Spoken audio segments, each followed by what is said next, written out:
Hi everyone, time for case building is up. Just making sure the prop is here. Is proposition here? Proposition here. Is opposition here and ready? We're here. All right, welcome to the fifth round of NSDC 2020. My name is Bobby Ongkojoyo. I'll be your chair for this particular round. On site proposition, we have KEPULAUAN RIAU, and on site opposition, we have DKI Jakarta. We would like to congratulate of the team for making thus far, surviving 4 rounds of NUDC, and this shall be your last, round in preliminaries. Without further ado, a couple of announcements beforehand. We would like to encourage all of you to announce your preferred method of POI, whether you wanted to do it by chat or you wanted to do it by voice, and for the other teams to also follow their opponent's preferred method of POIs and such. And yeah, that being said, I call upon the first speaker of side proposition to start this debate. Here.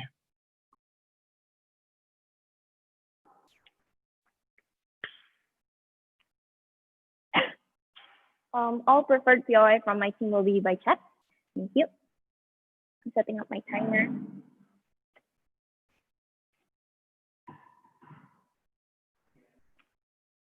Okay, 3, 2, 1.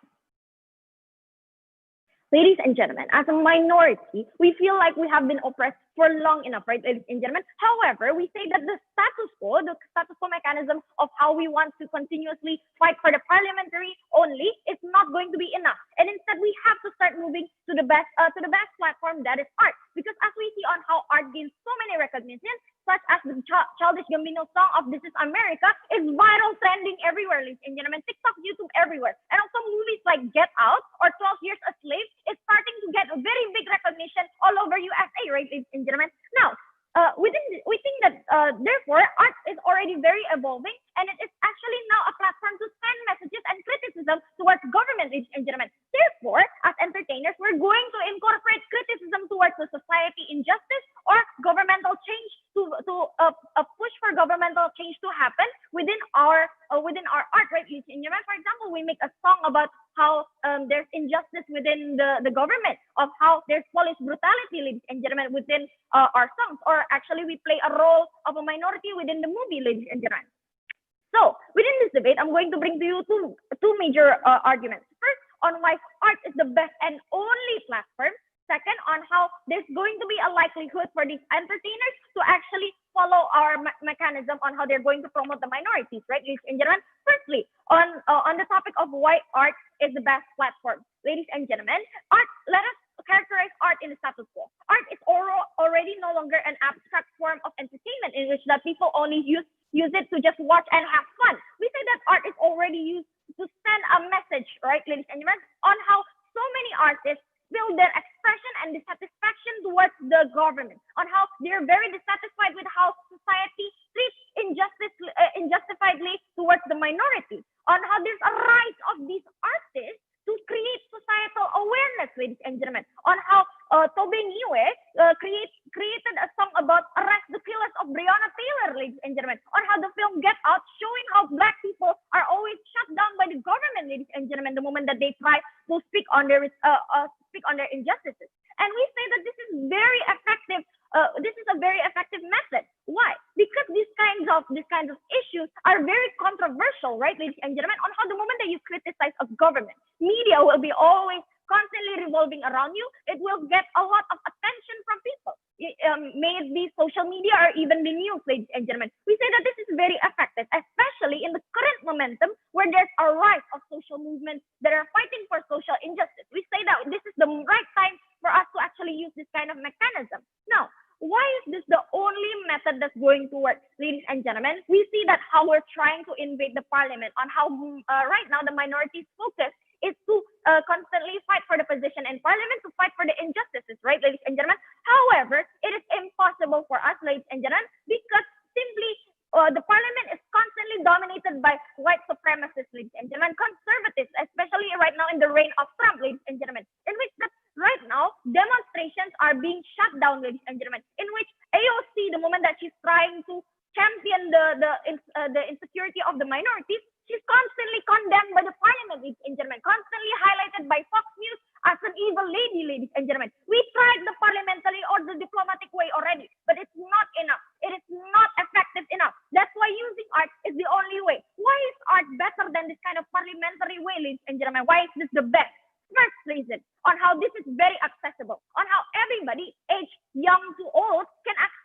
movies, ladies and gentlemen, on how Spotify is free, ladies and gentlemen, on how YouTube is also free, on how social media, news platforms, and everything will be highly portraying these kinds of entertainment, right, ladies and gentlemen, in which that you can easily access these kinds of resources, ladies and gentlemen. Second reason on how this is very relatable, in which that you can picture yourself to be in the shoes of these minorities the moment that you listen to a song about oppression of the Black people.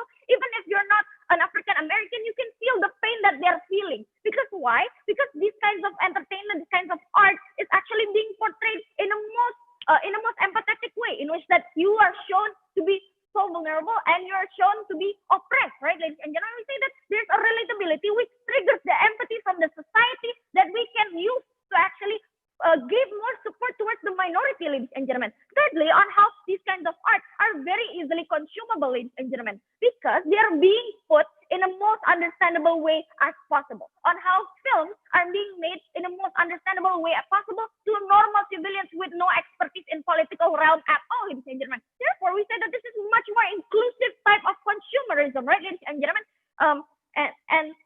And to ensure the good discussion on how they might say that there's going to be people demonizing later, they're going to be demonizing these kinds of minorities the moment that they start and make up weird hoax discussion or demonizing discussions, ladies and gentlemen. We say that that will still exist on their side, ladies and gentlemen, in which that white supremacy will still be inherent on both sides of the house. Therefore, what should we talk about is the actor of the great society on how they're still confused whether to support the minority at all, or maybe they're not even aware of the issues of the minority at all. They're the one that we should cater to. Therefore, to ensure the discussion, we say that the society that are not even in the gray area is already very progressive on how societal movements are in the rise right now, and these kinds of movies are actually very easily understandable. We have ensured that these kind of gray area people will easily get it in comparison to news, for example, ladies and gentlemen, in which that you need political expertise to actually assess critically what is going on within, for example, the political debate, right, ladies and gentlemen?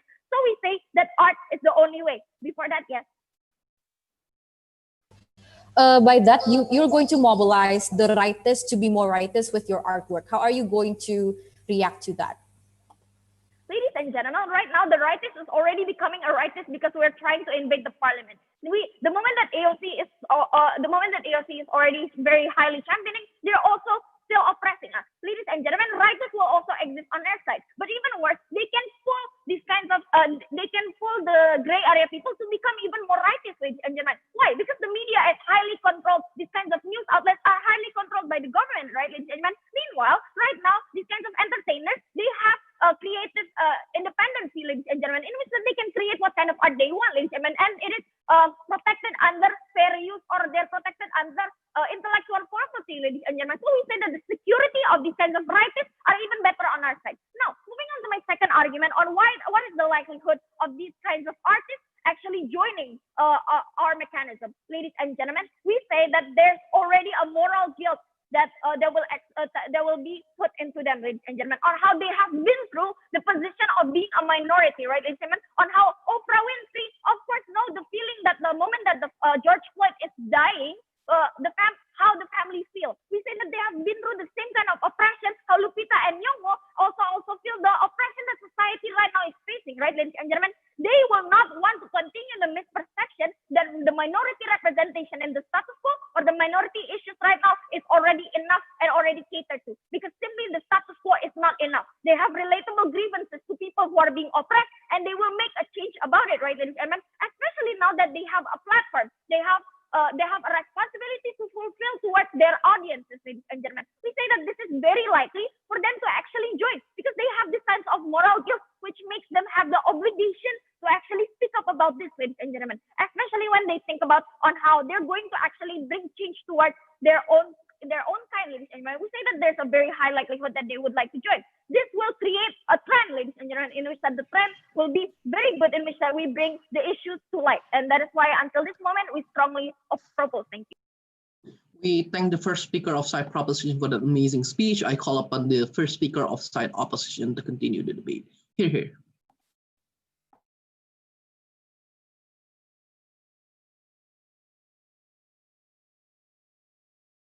Hello, am I audible? Yes, loud and clear. Okay.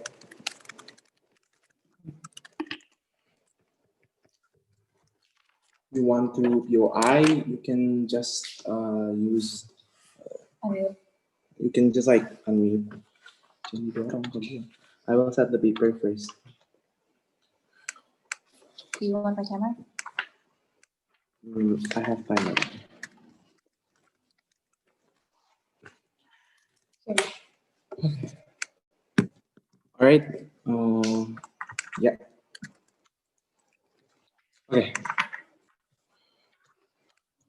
I'm going to start in 3, 2, 1.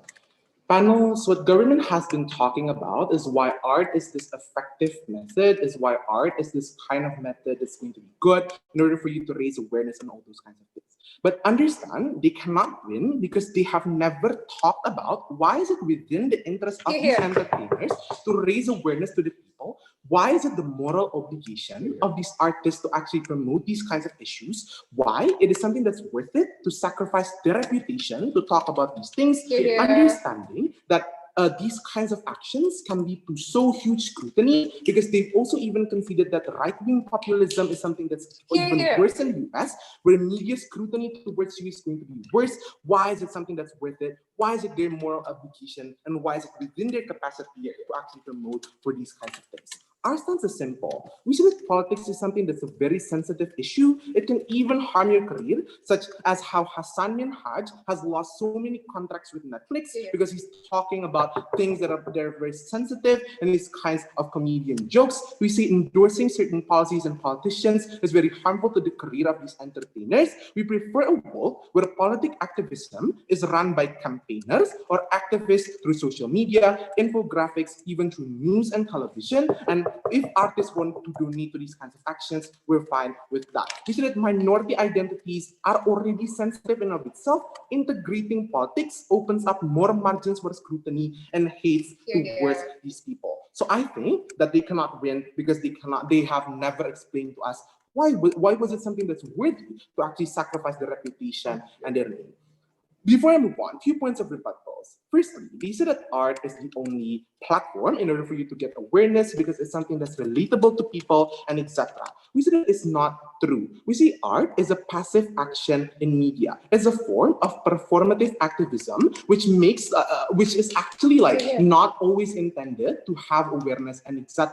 We say some artists even utilize, for example, social problems such as the BLM to create songs and those things in order for them to get capital, in order for them to get money. So ultimately, we say that this is something that's even a performative action and a performative kind of activism. If they really want to, for example, have this activism, then just post to Instagram and all these things. I say it's better later.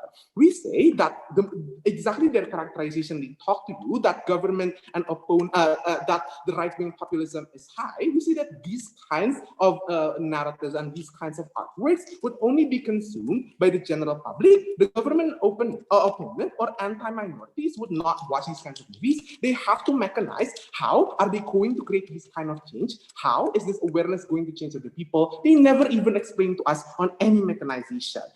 Understand that on our side, we sacrifice the reputation and it's probable for these artists to be attacked. We say it's not righteous to sacrifice their livelihood. And I say that exactly under government, this is something that's going to be worse. So moving on to my case. Firstly, why is this something that's very harmful for these minority actors, for these minority artists, and for the minority identity in of itself?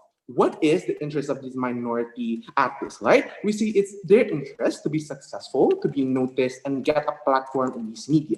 Currently in the status quo, it's hard to get this kind of platform because Hollywood is just too saturated with white people and the white industry. We say white people usually have different kinds of concerns, and this is something that's different kinds of concerns with us as a minority, but this is fine. But what is not fine is endorsing certain kinds of politics and all those things.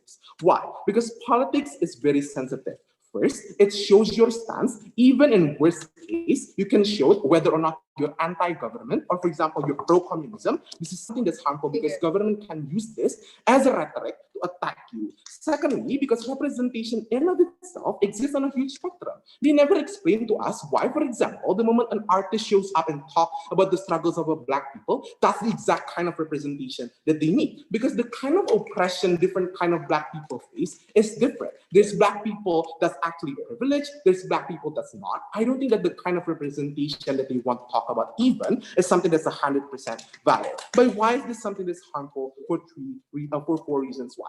First, because there's going to be huge scrutiny towards you as a comedian, for example, that as an artist, for example, you have a huge spotlight that is placed upon you. What's going to happen is that this media scrutiny is so huge, and currently, because they can see that the right-wing populism is so high, it's easy for polarized media to attack and create frames about you. Such as, for example, the Fox that is like very Trump-based, you can attack or create framing towards the Black community that, oh, they're weird. They create these kinds of like dark horse songs, for example, because, you know, it's not according to our Christian ideology.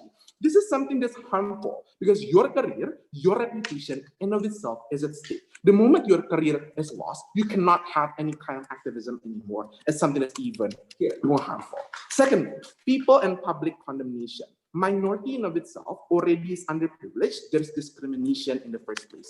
The moment you outrage and the moment you perform these kind of outrage through songs that may be weird because there's certain interpretations, you worsen the stereotype and entrenched habit of these very racist people, for example. When you don't sound out and when you don't actually create this art, you can actually have success in a better way. You're perceived as someone that's more diplomatic, someone, and in the moment that you're already successful, you have network, for example, to the government. You can actually talk about your concerns better. There is a higher probability for the government to listen to your concerns later, and you're actually able to, for example, talk about your issues better. Such discussions is what we have to pursue in this debate. Because you're not going to be labeled as weird, and your stereotype is not going to be worse. I'm going to take a POI.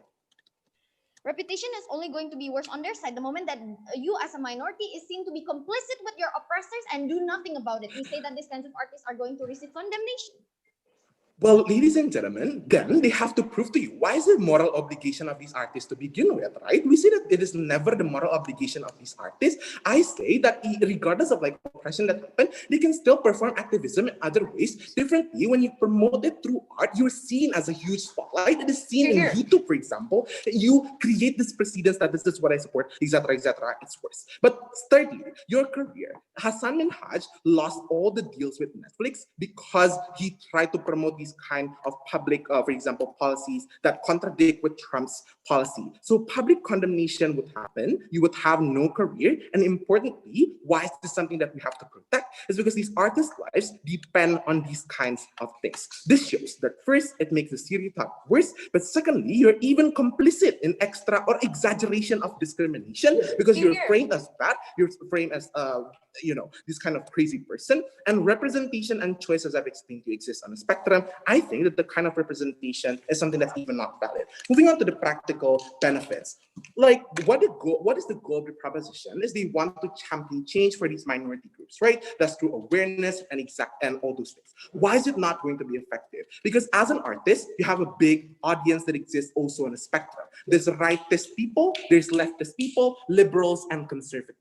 The moment you actually raise these kinds of videos, for example, you mobilize left people to the left better, but that means you mobilize these right conservatives to even hate you even more, knowing that you attack them. Once this happens, government response is that they don't want to discuss about these things because now they're the subject of this hatred. Ultimately, you're not going to get the awareness and change. Under our side, you get that. Very proud to propose. We thank the first speaker of opposition for that amazing speech. I call upon the second speaker of side proposition to continue this debate. Here.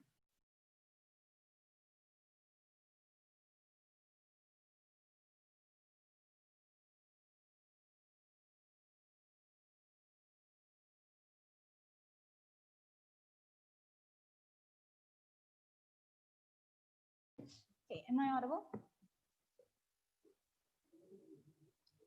Yes, loud and clear. Okay. Let me set the timer. Okay.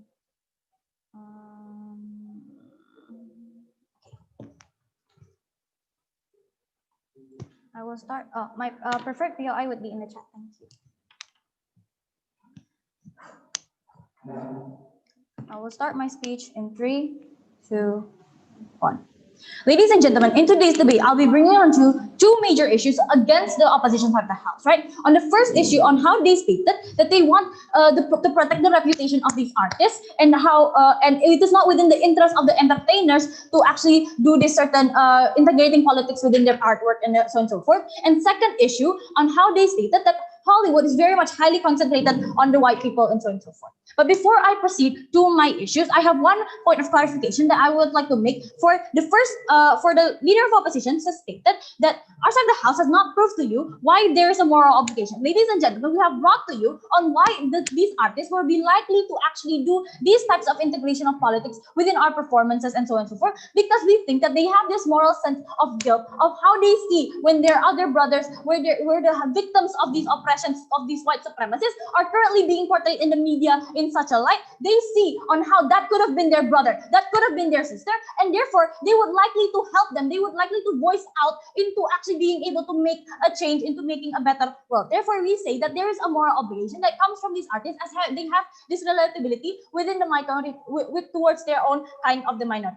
Now, proceeding to my first issue on how they stated that they want to protect the reputation of these artists from not doing these certain things, and it is not within the interest of the entertainers, right? First response towards this, ladies and gentlemen, we say that the moment you actually do not do this, the moment that you are not speaking up about things, you are seen as complicit to the problem. You are seen as not doing anything to the problem, right? When this happens, you are actually impacting your viewers, ladies and gentlemen, the ones who are watching you, as the ones who are watching you would think that there is no problem to be addressed. There is nothing to actually, there's nothing to actually be fought for. They think if there's two cases, on one, they actually be ignorant towards this, or two, that society who are going to be even outraged for the fact that you are not doing anything, for the fact that you are not helping your own brothers and sisters. That is the kind of, that is what's going to happen towards their reputation, even worse, ladies and gentlemen. So therefore, we say that we want to use this, we want to integrate politics, as it is one of the biggest things that are currently harming the policies that are currently happening. Is actually one of the things that are harming the minorities right now. That is why we want to integrate the politics for these entertainers to be able to speak up, right? Secondly, ladies and gentlemen, even if that there are these artists who are like what they say, they are fired from these things, their reputations are being ruined, and so on and so forth. We see their example on how they say that there's the comedian who was fired from Netflix. Exactly, ladies and gentlemen, that's the exact proof on how media do not want to promote them, on how Netflix themselves was trying to shut them down, ladies and gentlemen, for the fact that they are not allowing this comedian to criticize, to be able to voice out on what's happening, right? So we see that that is exactly why we want to have this entertainment within this, right? So that's why we want that. And we see that even right now, after Netflix doing this, they are being condemned. They are being boycotted by this society, as they also notice how in Netflix there's very minimal black representation on how on their series, on their movies, and so on and so forth. We say that we want this black representation in the media, in the entertainment, because we believe that it would be better how towards the society who is going to view this, towards the people who are actually going to watch it, right? Because they see as the minority who is going to watch their own brother, or their own type of race kind, to actually be doing a criticization towards the things that they are currently oppressed on. They see that they are currently being empowered. They see that they are voicing out for them. They see that they have hope to be able to fight against these white supremacists and these people who are currently oppressing them, ladies and gentlemen. Oh yes, go on. How are you going to distribute your art and performance if no company wants to endorse your comedy show?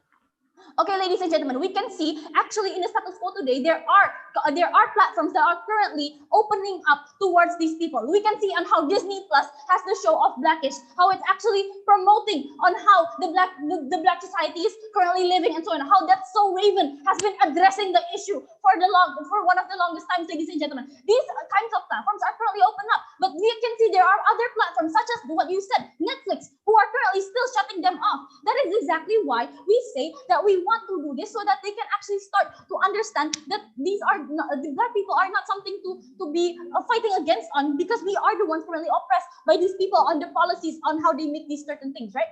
So ladies and gentlemen, we say that Therefore, we say that we need to do this. Thirdly, ladies and gentlemen, on how they state that the social movements that are being used on these things are used for their livelihood, for their capital, and so forth. Ladies and gentlemen, we can see that the ones who are doing this minority types of, the ones who are actually doing this performance are also, there are the minority, there's also the majority. We don't see a problem on how they are currently supporting them, how they are currently actually bringing up what is the problem. They are actually fighting for them, ladies and gentlemen. They are raising awareness to these people, ladies and gentlemen. We say how, for example, in SNL, as their comedians are currently creating criticism towards Trump, creating criticism towards their Biden's policies, whoever is currently having policies, ladies and gentlemen, right? We see that they have this creative independence to actually do these criticisms towards them, ladies and gentlemen. So that is why we say it is okay, as they are indeed helping us to our cause, ladies and gentlemen. But lastly, ladies and gentlemen, even if that it is not necessarily that genuine or it is a performative activism on how they are actually, for example, secretly not supporting them or just using this for a cause, we see that the society is actually very much capable of actually finding out that certain thing is very easily to be brought to the light on how they react on a daily basis, because their lives is very evident in social media and so on and so forth. We see that society can even boycott them, can even actually condemn them to the point that they actually do not like this person, for they are using that they are using their current suffering for a cause, ladies and gentlemen. So we say that the society is capable of doing such things. Now, proceeding to my second response on how they stated that Hollywood is still highly concentrated on the white people. Ladies and gentlemen, first response, exactly, we understand that it is still highly concentrated on the white people. We have very minimal black representatives who actually has a giant platform to be wanted. For example, like Beyonce, or for example, like Oprah Winfrey, or so and so forth, right, ladies and gentlemen? That is why we want to utilize these people. We want these people to be able to actually voice out, since they have such a large audience, since they are capable of catering towards the people in the gray area. But we see, as the status quo today, as there are still the minimum, the other types of black artists who are still currently overshadowed by the white people. We see this as a form of white savior narrative that is currently existing in the status quo, ladies and gentlemen. What is white savior narrative? In the movies, ladies and gentlemen, on how they portray their main characters to be the white people, on how they portray the hero to be the white people, saving the black people, ladies and gentlemen. Which, for example, like The Help, ladies and gentlemen, on how the white person is the one saving the black people, right? Ladies and gentlemen, we agree that there are white people who are good, but that is not necessarily the whole case, right, ladies and gentlemen? This is an overgeneralization towards what is happening, ladies and gentlemen. People think that the minority people are currently just fine because they can see the portrayal that's being portrayed on how white people are saving the minorities, but in fact, it is not. We can see on how there are still policy made by the white supremacists that are currently hampering the development of these minorities, that are currently actually hampering the chances for them to be able to grow into a bigger community, for them to actually be able to fight, to be competing in the job field, and so on and so forth, ladies and gentlemen. We see that, therefore, we say that these types of people, the one that's currently very big in this white savior narrative, we should remove that white savior narrative, ladies and gentlemen, as it is not helping to our cause, ladies and gentlemen. It's making people think that the minority is okay. It is making people think that there are help doing, but the problem is in the policy, in the things that we need to actually integrate with our art, is that it is not happening. That is why we need to bring awareness towards what policy making can be better done for the minority, right? Therefore, our side of the house, we proudly propose to today. Thank you. We thank the second speaker of side opposition for that amazing speech. Proposition for that amazing speech. I call upon the second speaker of side opposition to continue this debate. Here.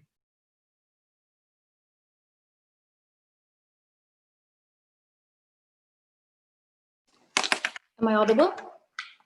Yes, loud and clear.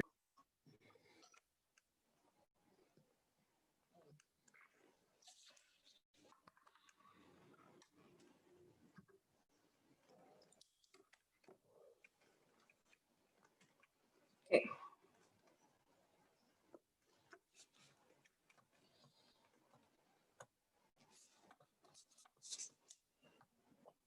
I'm going to start my speech in 3, 2, 1. Notice that all of their case is not exclusive at all. They never compare their kind of like performative activism to the real activism. When 60 countries of 20,000 people protested to support BLM not long ago after George Floyd case, we don't understand how this performative activism will suddenly be greater than this, the protest that's happening in the world. They have been really dismissive to their own worst case scenario, in which they're only complicit in making the right right wing more mobilized to hate us even more. They need to explain even more. If they cannot prove to you, they lose as a debate. If we can prove to you that as entertainers, we don't have interest in order to not danger ourselves and our minority, and B, we're going to make greater change in other activisms, we're going to win this debate. I'm going to address 3 points in this debate. First point, how we are complicit in oppressing happening. Secondly, moral obligation because relatability. Thirdly, how, on my extension, how awareness will sway people in gray area to be more leftist and pro-minority in their side of the house. First point, complicit in oppressing happening. They told you that if we don't do anything, we're complicit in oppression happening. I'm so confused with this logic because understand that we are also oppressed. So I don't understand how suddenly we have the interest not to care, right? Because exactly the grievances of being an artist in a majority country, for example, being Indian or being Chinese in America is going to be really hard. The fact that we gain our privilege really hard, for example, by working from low class to higher class means that we know the grievances, we understand it. It doesn't mean that we don't care about it. But why is it like we're not complicit in oppressing happening, right? Because we're actually doing like our mechanism explained by my speaker that's ignored. That's to say we keep donating, we keep supporting this movement. It's just we don't try to make it worse by trying to make the media portrayal bad of minority, because know that what's at stake is not our reputation in itself, but our community's reputation. When they told you, oh, Chinese people support communism in America, which is going to be really problematic when the American hate communism at its best. But secondly, I'm going to flip this claim and push the burden to proposition on how they're going to suddenly not make us complicit in oppression happening when we like clearly told you that is going to make the media even portray us as even worse, when the media is exactly concentrated with right people by the government, by Trump, and by Republicans. Exactly what Maria said in her speech. So in conclusion, complicit is going to be, we're not complicit in our side of the house, the complicit is going to be happening in your side of the house. Second point, on moral obligation, right? They told you, oh, we have moral obligation because we have relatability. This explanation does not substitute to our explanation on what's on at stake when we do this performative activism. The bigger our audience, the bigger our responsibility that we hold as the representation of minority. Once our claims are flipped and creates political outcry in the rightist media like Fox News, exactly because the media is controlled by the government, it's going to make our moral obligation fail, because the obligation that we have is not to make awareness, but to protect our community. Because understand, the awareness is already created by activism that's really strong in status quo, which to see the protests happening. Even Israel, even like Indonesia are supporting BLM. So we don't understand how media suddenly will be better than this kind of activism. Moreover, with Maria's logic that we need to do this proposal when media is controlled by the government, we question how their proposal of making change is going to work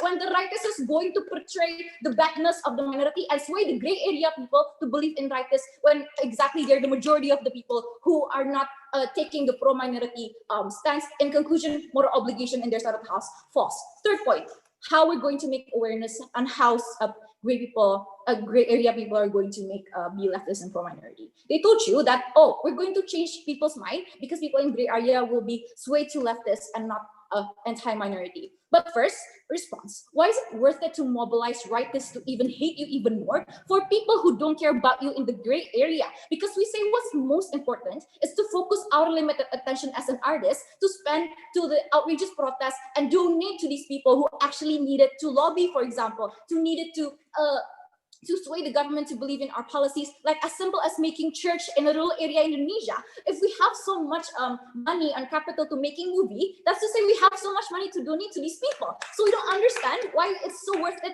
to create a movie that's going to be watched by all echo chamber. That's to say it's going to be watched by minority, it's going to be watched by pro-minority. That's to say people who don't care about us won't have touched this movie. Yes, right?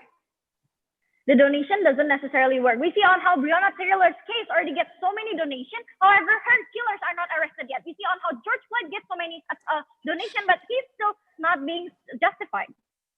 Then how are your proposal is going to make these people arrested? Because the only way to arrest these people is to lobby the government to believe that this is important. By lobbying is the only way to make the government listen to us. That's to say that needs a lot of money because lobbying is expensive and lobbying is going to be really hard. If you use your capital and your energy to make movies instead of supporting this lobbying and support this activism, it's going to worsen the kinds of changes that we're trying to make in status quo. But moreover, why is it likely for people in gray area to believe in our movement when the rightists have followers in media, swaying narratives, no thank you, flipping our claims to be pro pro-feminism, pro-LGBTQ, and sway us, we're not believing in God, and so on and so forth, right? Because understand that people in gray area are not liberals or conservative. It's really a lot of like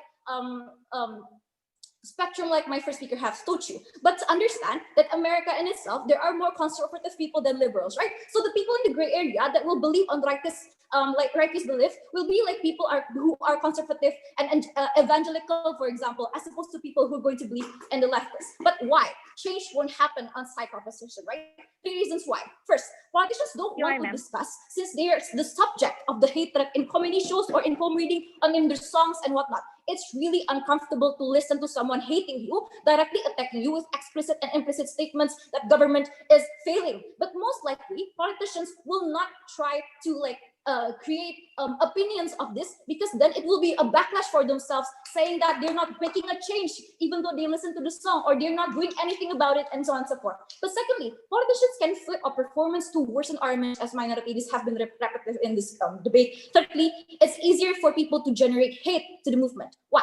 Because anti-minority groups can flip any claims, it's not just the media, or meaning on their performance, and generate hate even more when they're able to make it relatable to the majorities, to make it relatable to the righteous. For example, don't listen to this song or don't watch this movie because it's so pro-choice. Meanwhile, like in the evangelical or Republican, like conservative people believe that pro-choice is really sinful, for example, or like you have to be pro-life in order to be accepted in this community, for example, right? And it's going to be more relatable in social media when your performance is talked about in Instagram or Twitter, when righteous people are making threats about like why you should not listen to This Is America, why you should not watch Get Out, why you should not watch 12 years of slavery, for example, because it portrays to you that people are not going to like suddenly be swayed. Sure, that leftist is going to be more left, but we say that's not going to make any change, because changing someone's political ideology is not going to make so much change, knowing that the entire world is actually supporting us in the status quo.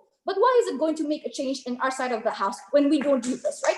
Understand that we're not going to make any claims regarding politics and politicians. That's to say that we don't take political stance and we don't like make it so big. Like, for example, Beyonce don't say, I don't support Trump, right? We never heard anything about Beyonce supporting Trump or supporting Biden, exactly because she's so famous and she's afraid that her stance is going to harm her fans, for example, going to harm Black people and foremost, and so on and so forth. But why is it better, right? Because we never know that Black people, for example, like Beyonce or other artists are donating to these people. Because understand what's important is not performative activism. What's important is tangible activism. That's to say that's happening inside of the house. We're so proud to host.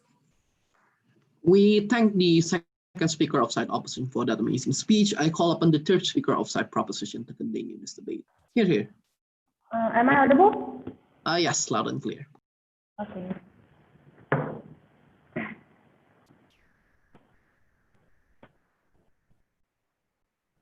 I'll start my speech in 3, 2, 1.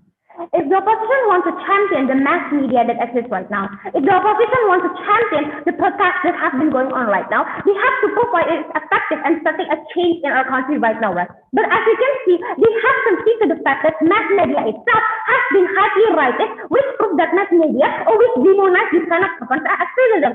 That's why right now, the Black Lives Matter movement is losing force from society because it is seen as something radical. It is seen something just as KKK, but from the leftist movement. A lot of society has seen the Black Lives Matter movement as something bad because of how the media portrayed it, which is why we believe that the mass media that they are trying to rely on, they believe it's the best platform. It's not anymore best because we believe simply it has been manipulated too much and it is not going to be effective at all for a problem that is so sensitive and needs a change immediately right now, as how the minority agitators process their suffering and all the kinds of saying that they have gone through and such things like that, right? So moving on, I have a few independent rebuttals. The first of all is about they have mentioned that this kind of protest, they have questioned us on how this performative activism is going to not be better than the media and art that we're going to offer to this debaters. So let's see here, as we have proven to you, this kind of protest and this kind of performative activism is simply not better because the only spotlight that they will gain at this day is by the mass media that are going to highlight them, right? And as we have proven, the mass media demonizes this portrayal, which even the opposition side has conceded the fact that this mass media will demonize this kind of thing.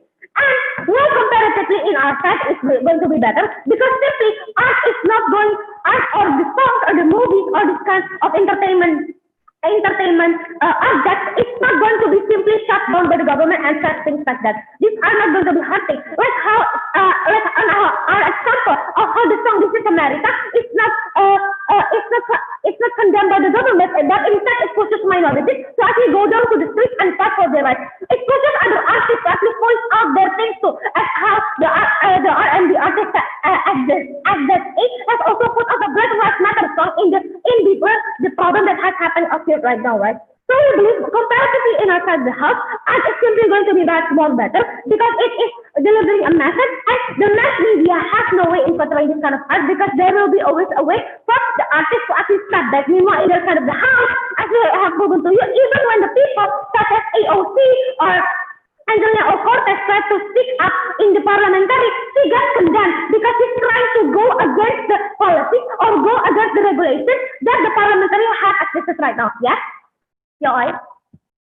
Presumably, your awareness to a lot of people will lead to public support and donations. But you said that donations don't work. How do you get change on your side of the house? As you have before, I found that capitals and such things like that. So I believe at the end of the day, even with the donations, by portraying our art with the capital that we still have, and even if this capital doesn't exist, we still gain the awareness that comes from the rural area and such things like that. When we gain numbers, this is the time that we can actually push the government to do a change. When we have numbers in our side, we can actually incentivize people to actually change and handle the issue more about us, right? So moving on to the next point about them mentioning that they have said to us that these artists they sometimes put on the sound just because it's trend, just because it's to capitalize this kind of art and such things like that. So we want to question them on why are they so against these artists getting capital. We believe when the artists gain capital, it gives a sustainability for their platform to continue making more art about the oppression that they have gone through. Highlighting the issue that they have gone through as a minority identity. We will think it's totally okay if they get this capital because we are giving them a livelihood, and we are, by getting capital means that you have an audience, which means that our point is delivered through at the end of the day because we have gained the capital, which means that we have the audience and proof that their side has been invalid in the rebates that they have proceeded on to right now. So let me proceed on to my points of discussion on two ways today's debate. First of all, using art as a platform. Our premise is to use art as platform is because two huge reasons. Because first, this is the most accessible platform. Anyone can see it, anyone can interpret it in a way. And second, this platform is the most free one, as is how it can be easily controlled by the artists themselves, right?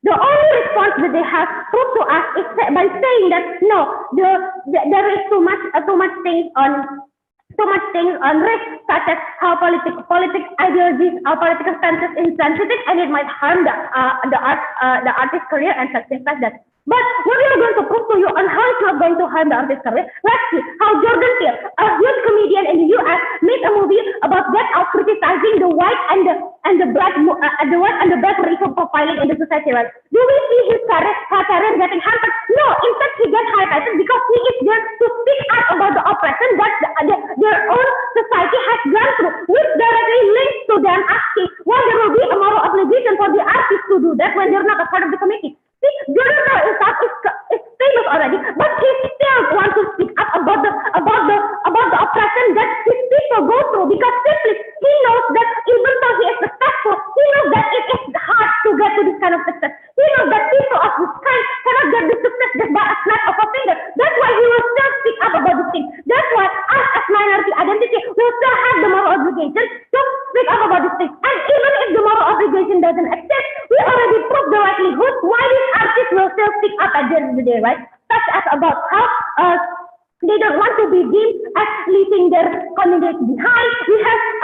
I believe my previous speakers have proven all points on why the likelihood still exists in our side and how the likelihood of any changes happening in the opposition side is barely minimum right now, right? After moving on to the point of discussion, which means that us using art as a platform is still standing since there is no response coming from the deputy leader of opposition. Now moving on to the second point of how art is much more effective and how it is going to strive as change. So So we believe that the actors that we are trying to protect is just the minority artists and the minority identity and the minority groups. Right? But mostly the actors that we are also trying to affect are the people in the gray area. We simply believe the mechanism that the opposition has brought is not enough at all, because what they're trying to do is just let the media control the activism. They just want to do that, right? So the people from the gray area, we believe in their house is not going to achieve any kind of awareness, because simply they will just follow what the mass media says. They will just consume what the mass media has provided for them, because simply it is the mass media, it is the news, right? So meanwhile, in our country, how will the gray area people will be? How do we gain the support and also the awareness coming from these people that at the gray area, right? So firstly, by putting our art, it means that it is much more accessible, which means that a lot of people have more access to watch this kind of things. And then second, after that point, when the people actually have access to these things, after that, there is the mass media are not in control of us. We are in control of us. We are able to portray our suffering. We are able to portray the oppression that has happened to us, and we are able to portray which people have oppressed us and more not, right? And then after that, the gray area people or the people that are not aware will start to realize that there is actually something more evil that has happened rather than what the mass media has portrayed. That the minorities are facing much more oppression rather than what the mass media has said all over this. Right? So when we have actually gained the gray people awareness, what happens after that? Of course, by having more numbers, we are raising awareness in the society, which proves that society's intention can actually push the government to intensify a difference for the minority identity. And that is simply why your vote to totally go for us. Thank you. We thank the third speaker of side proposition for that amazing speech. I call upon the third speaker of side opposition to continue this debate. Here. Hi, Kabobi. Sorry, so our third speaker had to go to the bathroom for 1 minute. Oh, yeah, it's okay. Okay, thank you.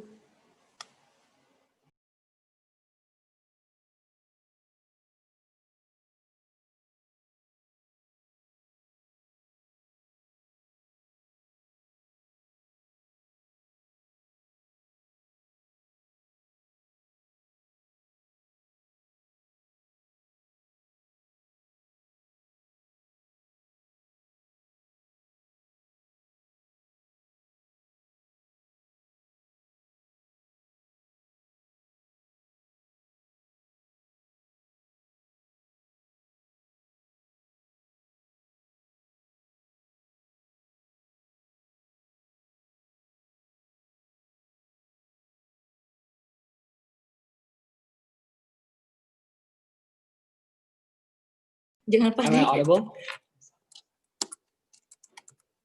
Yes, loud and clear. Okay. Starting my speech in 3, 2, 1. When opposition throws around the word awareness 30 times in between all three speakers, that does not substitute for counter-analysis on 1, how the industry works, secondly, on the incentive structure of these minority entertainers, and thirdly, how you get actual change. Not only was this an active debate, but any of their claims cannot run if they have not sufficiently proved to you why it's within the interest of these artists to actually do so. Precisely moral obligation was not enough for them. But before that, 3 points of framing as to why team proposition already lost this debate.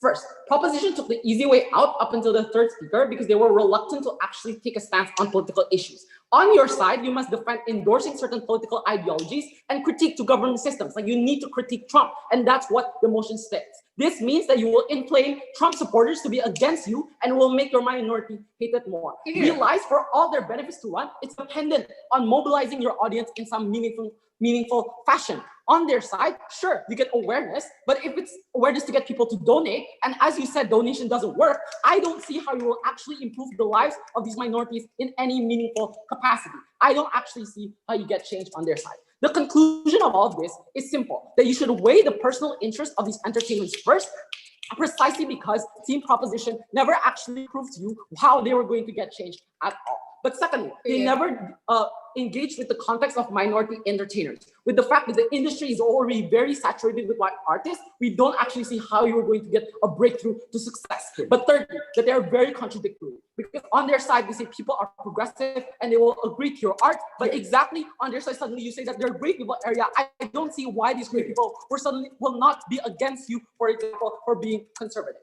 Two clashes then in this debate. First, is this in line with your interest and any moral obligation as an artist? But secondly, how you get change. This is where I'm going to be a bit more charitable. But crucially, proposition never proved to you why you have a significant moral obligation to integrate politics into your performance. This was never about likelihood, but we are the actor and we decide on a course of action. The only thing they said here was that, you feel some sort of guilt. But they conceded that minority guilt was relatable and it was universal. That means anyone could have been in that same position of guilt. This means that guilt is universal because it was a horrible abuse, for example, in the case of George Floyd. This means that anyone can sympathize, and that does not mean that you should focus on one specific actor to be the one to, for example, sympathize and to be the one to talk about these minority issues, etc. No, thank you. Secondly, they talked about how you will get condemnation from your group and how you're complicit in the harms that happen. This is ludicrous because social movements and minorities don't actively push you to do change, for example. The BLM movement encourages donations from Black people, but it doesn't actively say that Black people who don't want to donate are horrible, because society realizes that you as an individual have some form of autonomy to realize which issues you want to actually vote for. That's something that they never engage with. Secondly, this is just empirically untrue. No one is condemning Kevin Hart for not criticizing Trump or Biden, etc. But the principle falls because complicit means that you're actively creating a harm. On our side, we say you are not making the world a worse place if you want to agree with their characterization that white supremacists exist. Anyway, I don't see why that means you are going to be so complicit the moment you don't have this at all, right? So lastly, they want to talk about this white savior narrative and how we want to change this. This is inexclusive. I don't see why other brands of activism, such as protest, which is literally branded as the Black Lives Matter movement, is not enough to suddenly counter these white savior narrative. It's obvious that this is a Black movement and this is with grievances of Black people. So I think ultimately, opposition fully ignored the status quo, no thank you, and the interests of these minorities. But I need to prove to you why you need that success and why you have an immediacy of success. How do you get success immediately? One, you need a strong fan base. That means on our side, you cater to the gray area people the moment you don't inflame your political issues, for example, right? Precisely because art and performance is more accessible. On their side, they can cater to a larger amount of people the moment you don't actively alienate conservatives, for example. But secondly, realize that the music industry, or any industry really, is controlled by the majority population or white population, the people in power like Scooter Brown. No entertainment company wants to work with you if you are in line with some sort of political agenda. But you need a company, because in this context, other platforms are not enough for you to break through to a certain type of success. You're never going to get any brand endorsement, for example, right? You're never going to have any support because you have a political value in your spirit. Why will company listens to us in the end of the day? Because you're seen as agreeable, the company has no liability in terms of supporting you, etc. But secondly, you don't actively alienate fans. Precisely, criticism towards white individuals or the white system of oppression is very hard for you to accept as a white person. This means that you are deterred from consuming this art and consuming this performance, etc. But why is this success particularly important? Given that you are a minority, but you are specialized in the entertainment industry, it's hard for you to go to any other industry. You may not have any transferable skills for you if you work as a comedian, for example. That means you need to have success in this particular industry. Team proposition needs to prove how you can get that. All these tell you that everything about minority protection, about awareness, should be weighed less, even if all their claims are true. Because you shouldn't even listen to their entire case, because they never deal with the vulnerable actor that we are the house dealing with, right? The only response you get was that there are other platforms to gain success. These other platforms are not as effective. You are probably going to stay as an indie artist, like working on Spotify, but given that there's a rise of right-wing populism, I don't see how you're going to cater to such a large view. Before going on to my second flash to seal the deal, I'll take a POI. No, thank you. Okay. Second flash then on the practicality, and this is where I deal with the entire case about how you get incremental change. This is where I'm going to be charitable because I'm just going to disprove everything, right? First, they want to talk about how art was the only method to get any change. This is a weird straw man because the alternative was never like doing nothing.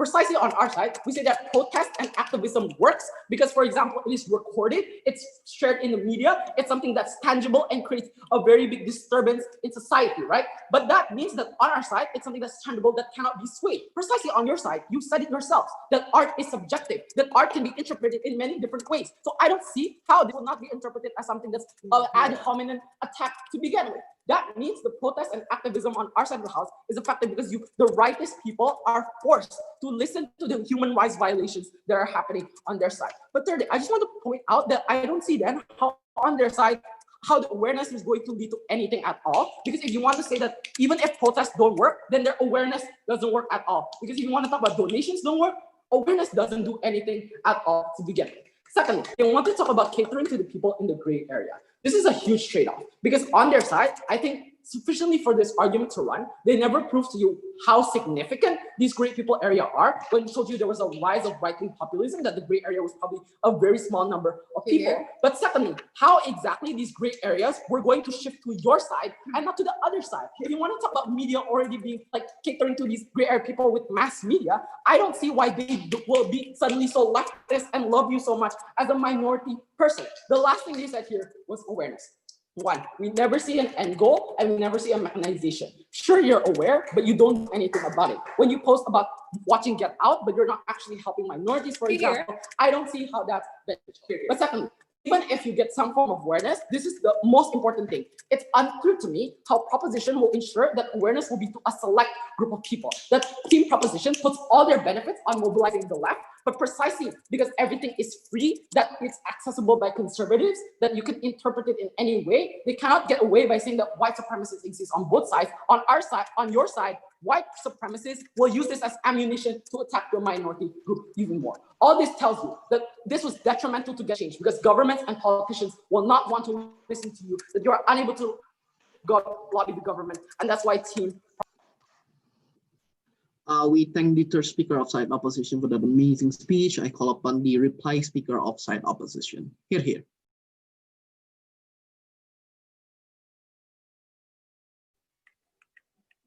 Am I audible? Yes, loud and clear.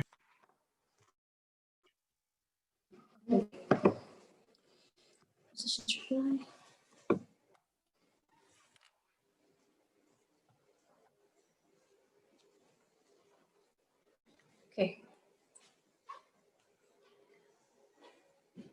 I'm going to start my speech in 3, 2, 1. It's ironic that team proposition is trying to claim that going to increase awareness at the same time worsening the image of minorities, worsening the discrimination that's happening exactly because of the right-wing populism that's increasing in the world. If they fail to explain that A, our responsibility and interests as entertainers are this, and B, how they're going to create incremental change as entertainers through means of media, they fail this debate. Two clashes in this debate. Firstly, regarding moral obligation of entertainers. Secondly, how our proposal will benefit in this debate. Firstly, on moral obligation. They told you that in the first speaker that, we have moral obligation because minorities are oppressed. Obviously, but secondly, I don't understand why this links back to our action of increasing our capital for performing, for example. But secondly, we told you that we cannot assume that the movement wants our performance and artwork as entertainers to be some kind of activism in my first speaker. And secondly, also my first speaker told you on how our interests as entertainers, elaborated more by my third speaker, that you want to gain success and keep entertaining, so you have more capital and you can be trusted by the majority and need to support to function as an entertainer. There's no response coming from them at all. But thirdly, we told you that we don't have moral obligation because understand that our obligation, we have moral obligation, but moral obligation won't translate into betterment without our proposal when we told you we need to be responsible as a big artist in terms of performing, because understand what's at stake is not our reputation, but the entire community and the entire minority reputation when we say something wrong and when our claims is flipped, when our movies are interpreted in something wrong, and their only response is they have reliability. This is crystallized with our entire explanation regarding moral obligation. Moral obligation falls on the side of the house. Clash number 2. how this will benefit the movement, how this will be better for the minorities. They never explain to you why awareness somehow translates to change when they told you donation doesn't even matter, and when they told you that the media is concentrated with white people. This is contradict with their own proposal when they told you, oh, we're going to make awareness exactly because of that. Moreover, we told you this won't be effective for 5 reasons. One, it's just a performative activism, which means this is just a passive way of activism, no tangible change. People are just watching it for entertaining. Secondly, anti-minorities and whites will not consume our art and hate us even more for being anti-minorities. Thirdly, media is too saturated with right-wing, conservative white people. You won't be successful in delivering any kinds of message. Moreover, they're going to flip our claims and worsen minority image even more. Fourth, they're going to mobilize right-wing citizens to create negative discourse about minorities on social media. Fifth, consumers of art and performance that we create to create awareness are minorities and pro-minorities who are actually already aware, which is the small echo chamber. We don't want that to happen. We want the entire world to know that we are discriminated. This is going to be really bad in their side of the house when the echo chamber is only like leftists and leftists only. But why is this bad? Firstly, it makes the image of minorities worse in front of politicians and governance that we want to be listened to. Secondly, they're complicit in the extra exaggeration of discrimination when we spark more hatred from the right, is explained from first to third speaker. Thirdly, it makes stereotypes even worse. But how opposition team makes change? It's the low-key tangible activism when we donate our capital to real activism, knowing we have big responsibility on minority image. We have to be responsible on our stances, especially in politics, especially when there's Trump supporters everywhere, exactly when most of them are actually our fans, for example. We say the tangible activism of protesting, for example, when I brought to you in second speaker, of protesting in 60 countries is already really big. We don't need any media changes. We don't need any these kind of things, because understand, having more tangible change when you see that there's police brutality in media and during the protest, for example, is going to create more change. No response from the side of the house within this debate. We thank the opposition reply speaker for that speech, thus ending the case of side opposition. To end the case of side proposition, I call upon the reply speaker of side proposition. Here. All right. Am I audible? Yes, loud and clear. Okay.